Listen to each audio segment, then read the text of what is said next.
As a mom entrepreneur, do you ever feel like it's nearly impossible to manage everything? There are dishes calling your name. There's laundry piles waiting, a new baby who needs constant care. And then you have to switch into being a professional business person and helping others step into their zone of genius. So you're going to love this week's guest on the Entrepreneurs Working From Home video series. I want you to meet Nadine Stille. She's a wife, she's a mom, and ready to be a mom with baby number 2 arriving soon. And she's also a CEO and a mom's coach.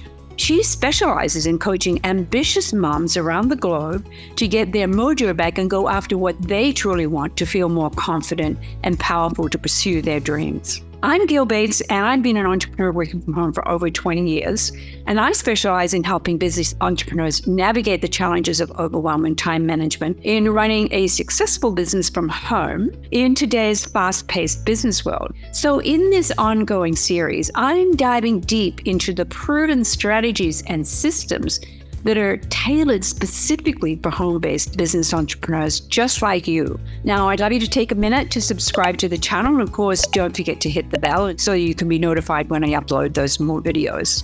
Okay, here's my great interview today with mom and coach for moms, Nadine Stille. I'd like to start with the question about your little daily routine. What is it? How does your day, and especially now that you are yourself getting ready to have another child? It's actually a really timely question, because I've just put this the same question out to my mom community as well. Like, if you had a routine, like a lot of the moms I'm coaching, not all of them, but some of them, they're in corporate careers. Some of them are actually working from home or are looking to work from home or starting their own business, their side hustle, etc.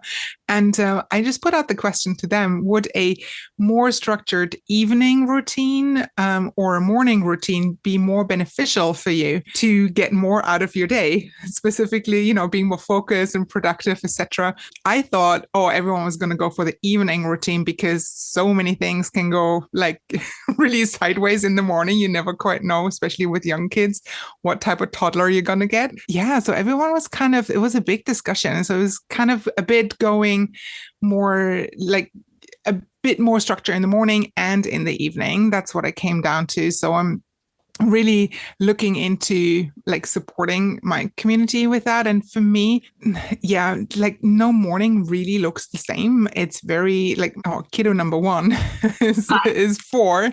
And there is the getting, obviously the getting up, prepping breakfast, getting out of the door for daycare, etc.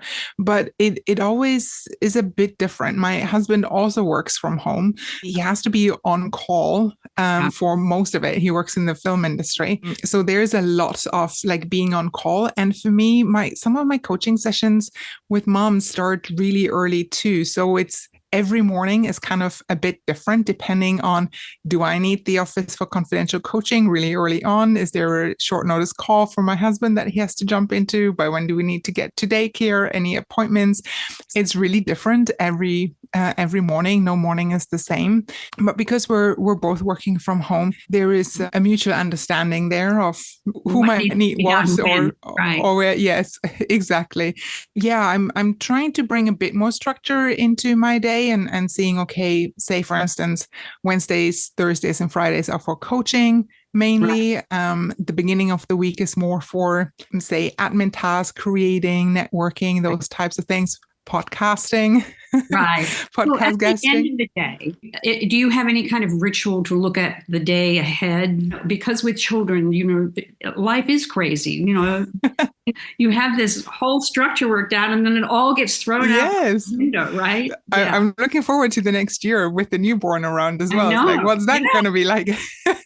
Exactly. What I know works for me, and it's been tried and tested a few times now with clients as well, is to have a proper, say, after work is done, or at least the main part, because sometimes I do jump on once kiddo number one is in bed, then I sometimes jump back on because I still have the energy or I feel creative and I need an outlet and just keep working. But the main things like late in the afternoon, what works I found well is to have some sort of like a period where it's kind of a bit more fluid. You kind of check off from work. I would usually check what's on my schedule for the next day and what would be the main priorities. So don't have to decide that the next morning. When I come on, it's more like, okay, I know what I need to do rather than spend my precious morning energy on figuring out, getting some clarity, feeling overwhelmed. So where am I going to start? No, I can go straight back in.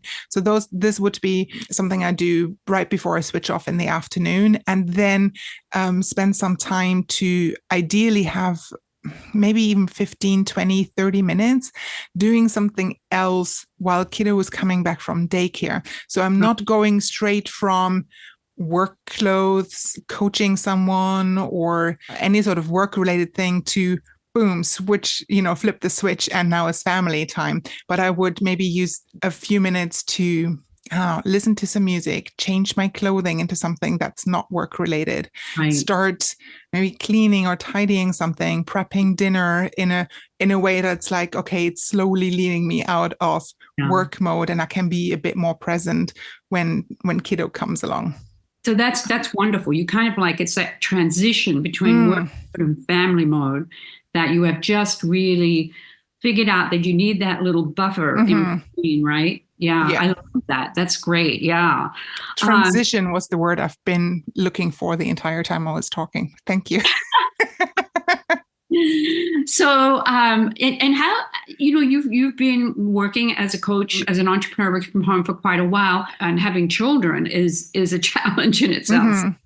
But do you have any specific challenges that you've faced as an entrepreneur working from home, and how did you overcome them? I would say the biggest challenge right now would be any sort of distractions. Not distracting anything. Distractions. Oh my. So that could be anything from, it's like house chores, especially kid didn't clean up, or it's like the kitchen needs clean dishes and stuff like that. So it's just like learning for myself, it's okay to just have that there and fully focus on what's actually going on. Distractions could also be my husband, because we're both working from home. So it's a bit like the coffee corner chat in a corporate environment would be, our kitchen.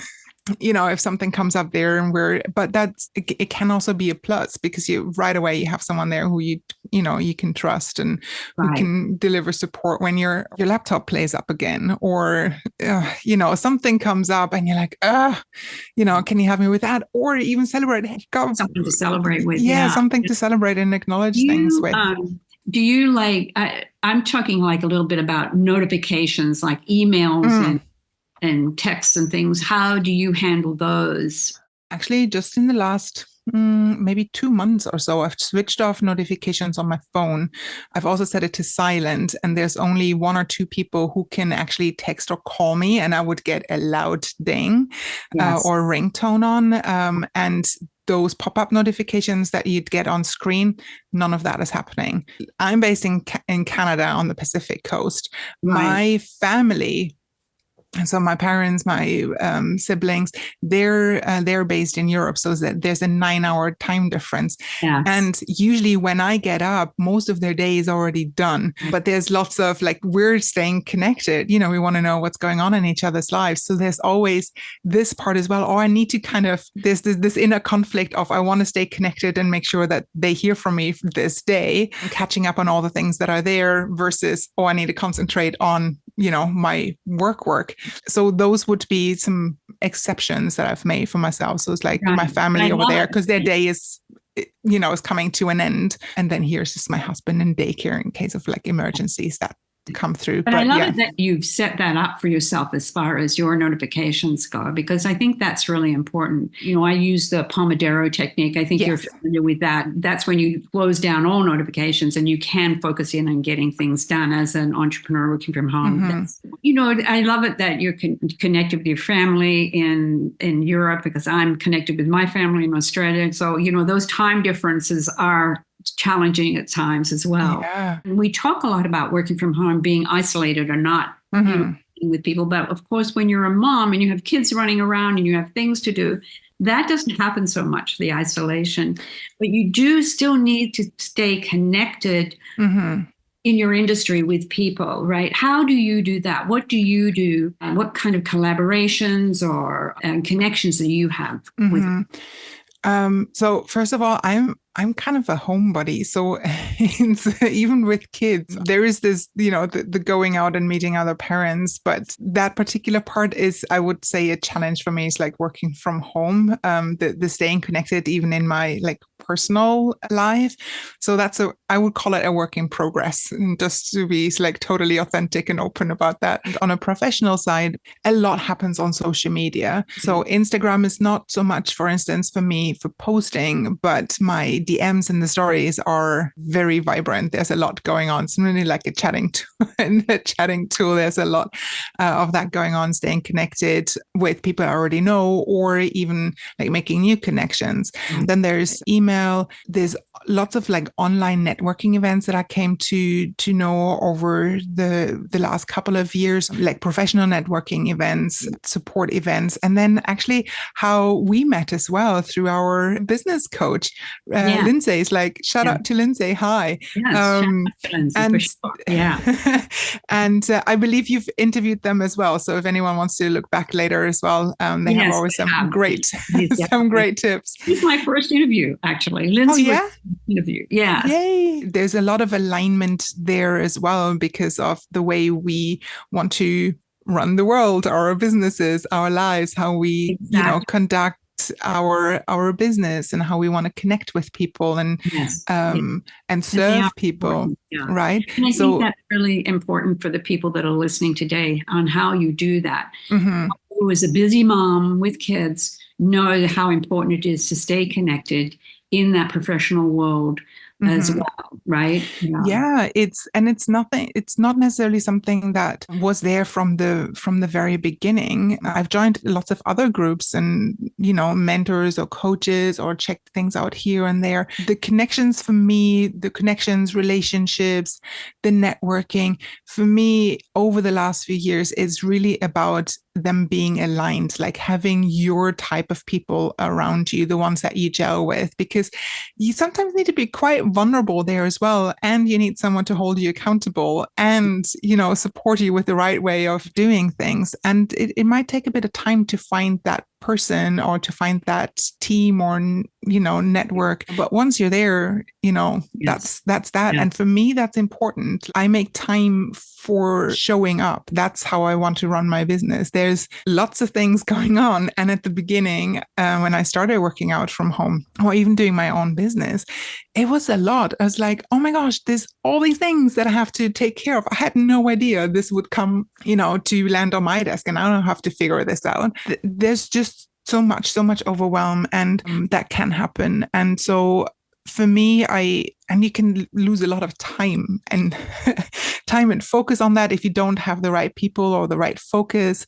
And it just all gets like you work on a lot of things, but never really kind of move forward in the right direction. So for me, that's important. Those meetings, for instance, with Lindsay, they are in my calendar. Those are the few ones that I make time for. I make sure that I show up and just really engage when I need to or when I want to. And that's the bottom line. I think you make what you said was you make sure you show up when you're committed to something. And I think, as you said, there's so much to do. There's so much going on and it can get overwhelming, but you have to really zero in on what's important, what's important for your business, what's important for your family, and make sure that you figure out what it is. And I mean, I love that. Just that advice for entrepreneurs working from home is to show up, when it's important is really, really important as well. You're your own boss. You make the rules, right? Like you can always shift, but then if it's always about your business or always about the same topic, it's like, then you'll need to have a look at why that is. Exactly. Right. A while ago, I read some advice around how to run your business from home. And the advice was treat your business like a business. It's work. It's your career. So treat it as that. It's a serious thing if you're on, unless obviously it's a side hustle and there's other things going on. But that type of mindset is like, no, it's work. I need to show up for work. Yeah. I want to show up for work. And it's easier, obviously, if you have your type of people around you or your support network and you're doing something that you absolutely love. I know you have gotten on some of Lindsay's co-working sessions. Mm-hmm. And when I see that, everybody who's participating, they're serious entrepreneurs. They're showing up. They're there because they want to learn. They want to get the work done. Mm-hmm. And I think as an entrepreneur working from home, these little things that are presented to us like that make a difference in our life when we're working from home as far as things done. I love it.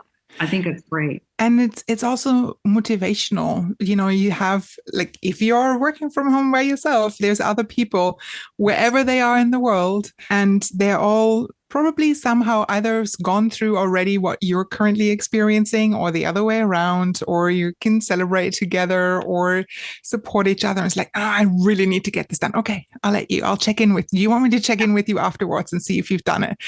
There's just this type of important understanding and just getting each other that I really like. That gets you through the times when it might not be so easy and fluid as we make it sound right now.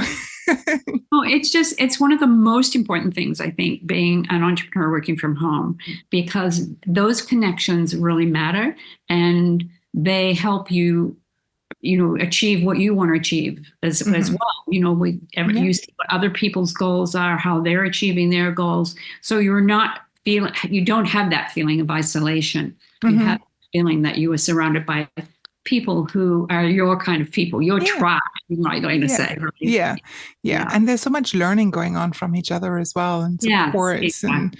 So I'm going to switch things up here a little bit. I want to talk a little bit about technology and tools. Are there any tools that you use yourself? Any favorite communication tools or strategies that you use on apps or that improve your productivity that you work with? So I would say the main thing, and it doesn't sound very techy, but the main thing is actually my calendar. And it's just the regular calendar app that you have on your phone, or it comes with your email address. I actually have three calendars there, but they all merge into one, apart from the coaching sessions, because obviously those need to remain confidential of who I'm coaching. I have a shared calendar with my husband.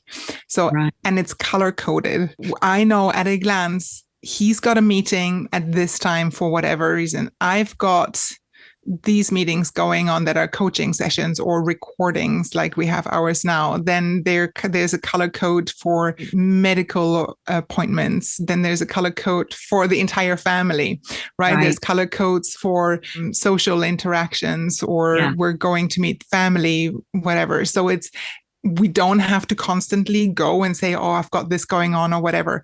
It's there. This is our main thing it takes off so much time to align and constantly explain. So it's like, no, it's there. We're both looking at it.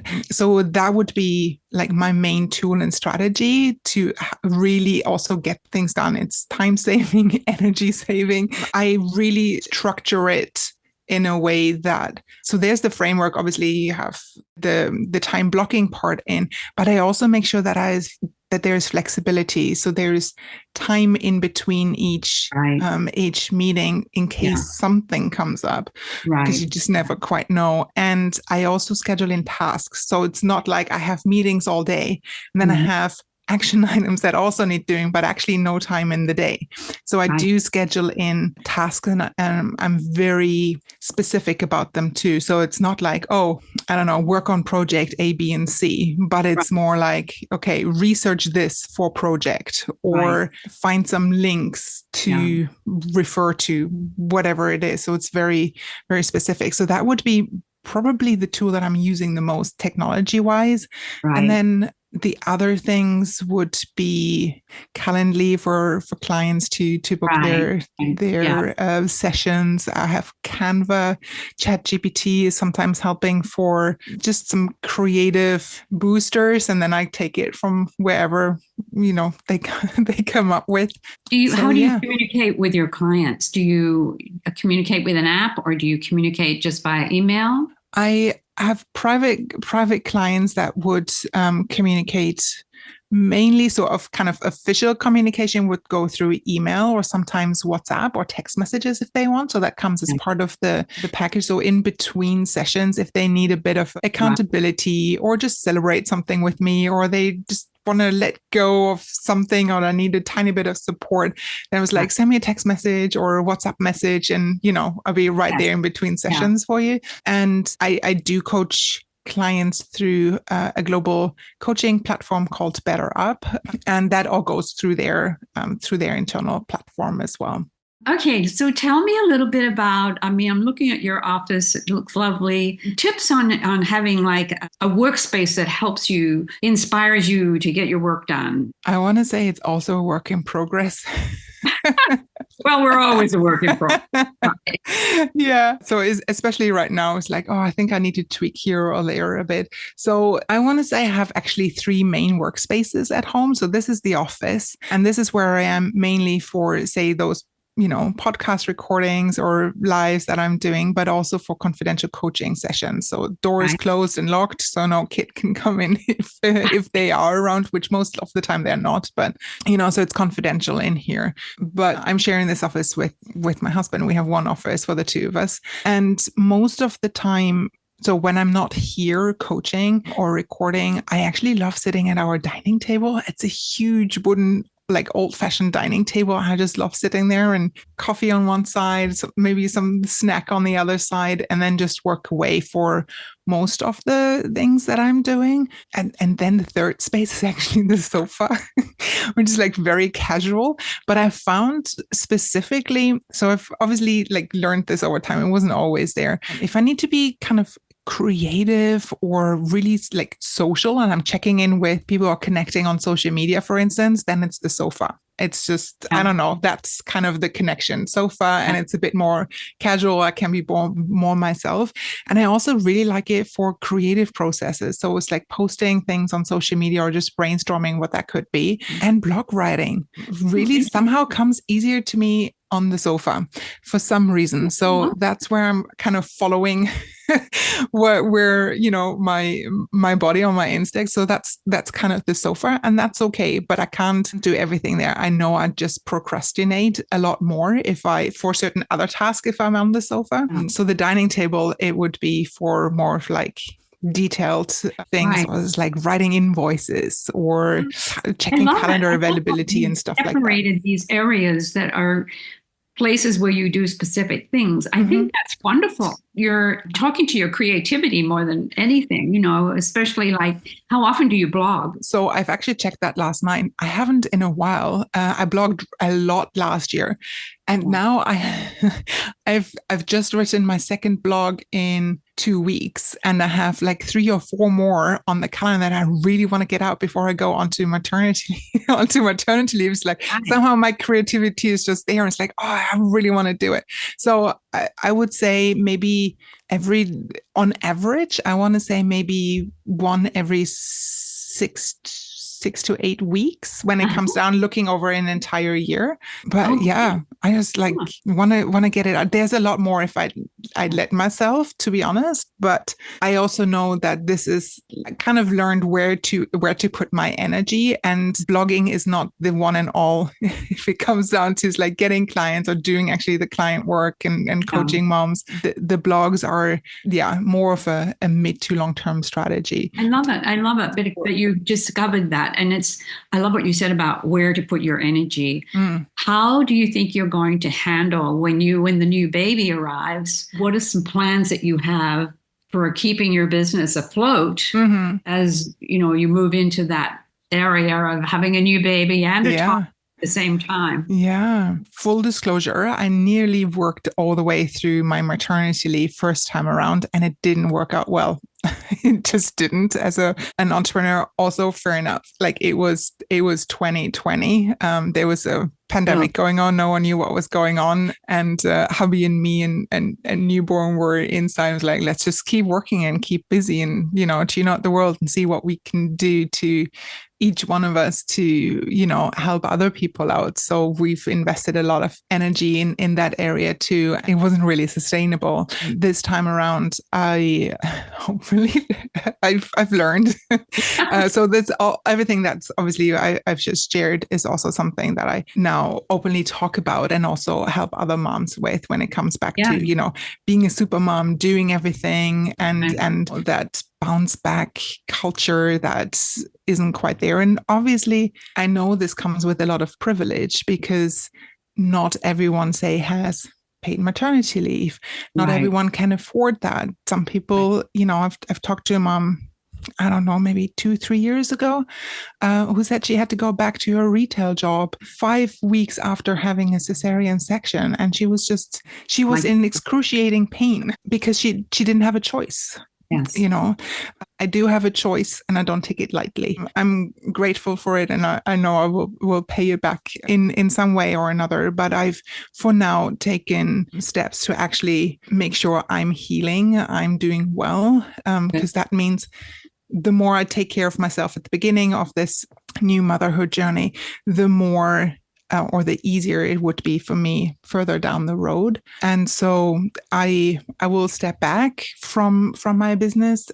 People will still get, like, there's lots of content. I'm creating lots of stuff. So people who are on my, I call it Mama Care newsletter community, they would still get, tips and tricks or insights. They would still get the support, but it's going to be in form of like my newsletters for the next couple of weeks and months.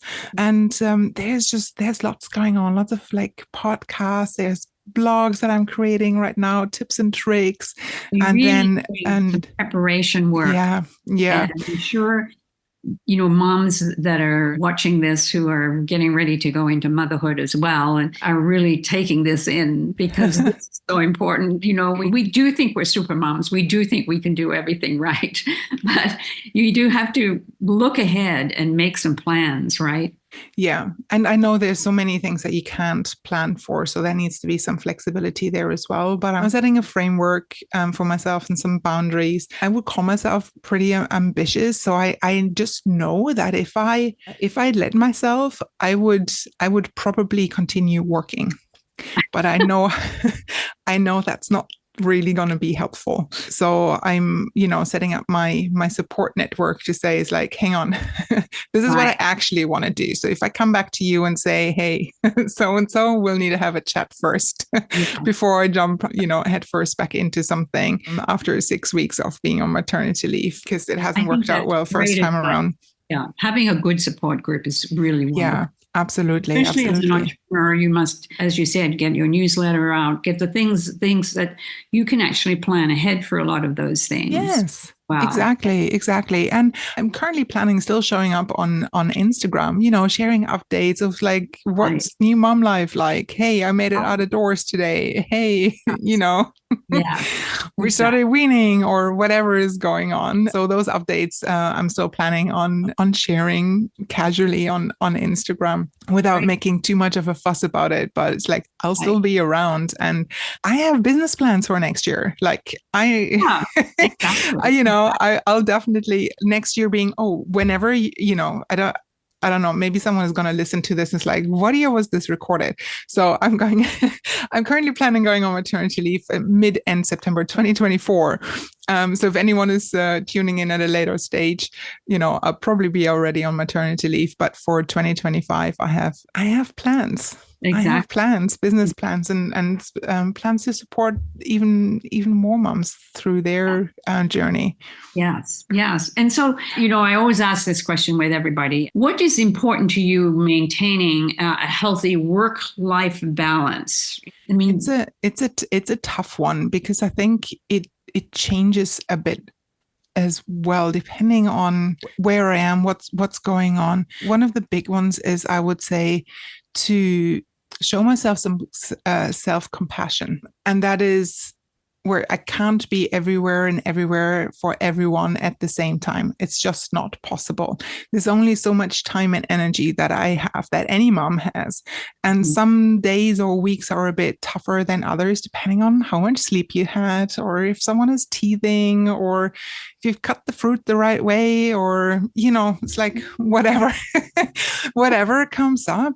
And so the right work-life balance, I think, starts in your mind. It's like you make it whatever that is, like what is the right balance. That in itself, just keeping things kind of equal, can be quite stressful as well.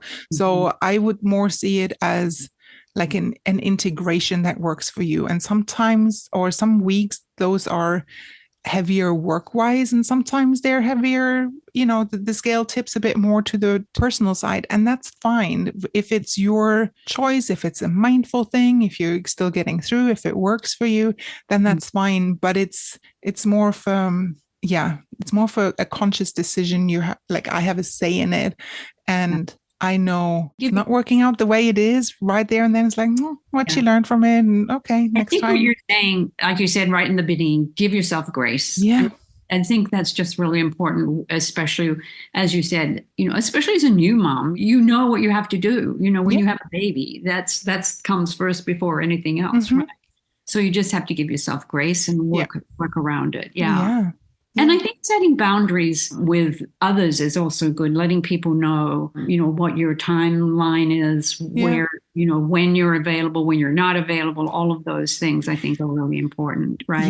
Yeah. Setting those expectations up front and being okay with them. Right. Yeah. It's like, these are the days I'm going to be available this week. Yes. Right. Yeah. And if it's 2 days out of, the entire week, then those are 2 more days you may not have been available the week before. Just quickly coming back to the boundary part as well. Sometimes I find that moms specifically, and I count myself in with that, is that it can be quite challenging to set boundaries. And once we're there and we're setting them and they have their expectations, the next hurdle is actually sticking to those ourselves, because there is the perfectionist coming through, or the people please. But what if I just answer that email at 10 p.m., or what if I do just do that one more thing for them, or it's like, so that's then the next hurdle that comes to it. It's like, once you've learned how to do it with everyone else.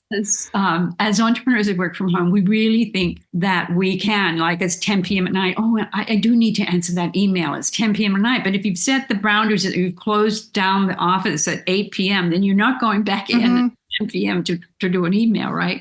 And I think that's such great advice. What is your favorite part of self-care? What do you do to help you as a mom working from home? It's this one there. Reading. I love it. Yeah. So finding yourself some time to read. Yes. It's such a great stress relief for myself, especially when it's a novel and it's not something that is, I do love learning. It's one of my values. And I do learn a lot from the novels as well, but just diving into a different world altogether and just getting lost in that for a bit and having that just quiet time that can be so magical. Calming down, cup of tea or cup of coffee, maybe made some cake beforehand or some cookies.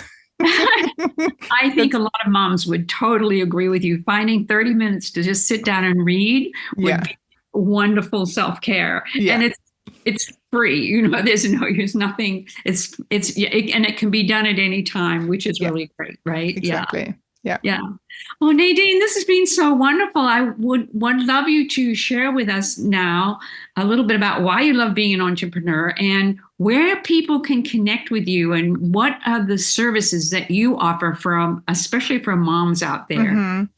Wow. Okay, let's start with why do I love being an entrepreneur? It's not actually in my genes. There isn't anyone in my immediate family who runs their own business. So I had to kind of be pushed a bit into it and encouraged. It took a while for me to do that. But I also found that I got a bit disillusioned about all the other work options. And once I got into this, it's like, ooh, this is scary too, but I love it.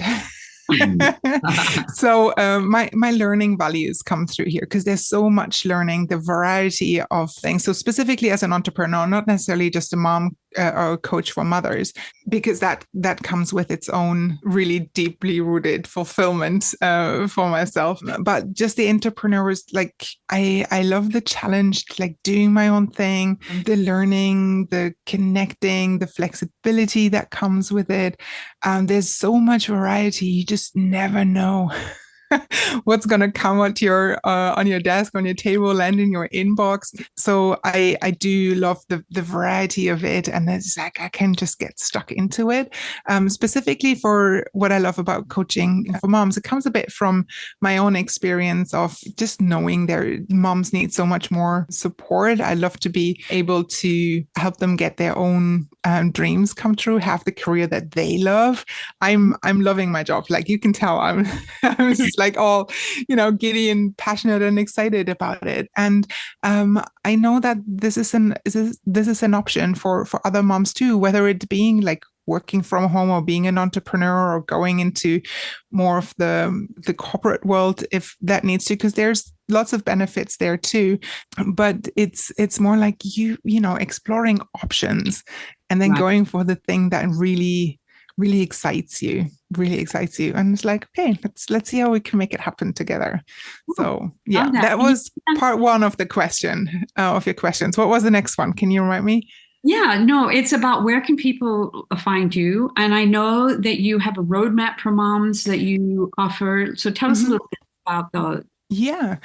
So the best way to stay up to date would actually be by grabbing one of the resources that I have on my website. There's a free resource section, and one of the resources there is a very interactive roadmap, like a workbook, and it's called Creating the Life You Truly Want, a 5-step roadmap for moms who want more and who are ambitious and just really want to go for it. And by grabbing that free resource from our resources section on the website, people will also join my newsletter community and stay up to date with tips and tricks and events and resources that are coming out over the next few weeks and months. So yeah, and I believe people will just go to the show notes or to the comment section, and there'll be a link. Everything. I'll be sharing all of that information in the description below, so people will be able to get your little roadmap for moms really looking to dive in and become entrepreneurs. Get the support they need from somebody who's actually doing it, right? Yes. And apart from that, you can stay up to date, say hi, come follow me over on Instagram, see how everyday life is on my side. Right. As well. Yeah. And currently, if you're like listening to this way ahead of mid-end September 2024, I'm still working with clients even on like clarity booster sessions or shorter engagements to really kind of get the ball rolling for the end of the year and like getting their goals done and having a bit of clarity boost or a bit of a kick. Come on, let's get this started. So you get to where you actually want to go. So that's still possible. And then from 2025 onwards, I'll be supporting moms again on a more long-term basis as well, one-on-one. Well, I love it. I love it, the way that you have, as a mom who is getting ready to have her second child, you're so organized. You've set things up to keep your business rolling as an entrepreneur working from home, because that's important. Even though you're taking maternity leave, you're still organized enough that your business is not going to fade away, which is so important. And it is a crucial time of the year where we're getting ready to end the year and work into a new year, and you're organized yourself, ready for that as well. So thank you so much today. I know that the people that are watching today, especially moms who work from home as entrepreneurs, are really going to get a lot out of what you have shared with us. So thank you so much, Nadine. Thank you. It's been a pleasure. Thank you so much for having me. I love how Nadine is so honest about her daily routine, which she says no day is the same. I'm sure many of you with young ones can totally relate to that. And at the same time, she emphasizes the important transition between work and family mode, which is so important. I can really relate to that. And I bet you can too, because that always is a challenge. But most of all, I thought her organizing tips on being prepared, like she's prepared to go on maternity leave and ensure that her business keeps running, that's really important being when you are the sole CEO of your own business. Now, I want you to comment below what stood out for you in this lovely conversation I had with Nadine on managing your business and your life as a young mom entrepreneur. And of course, subscribe for more interviews coming up in this series, and I'll see you in the next video.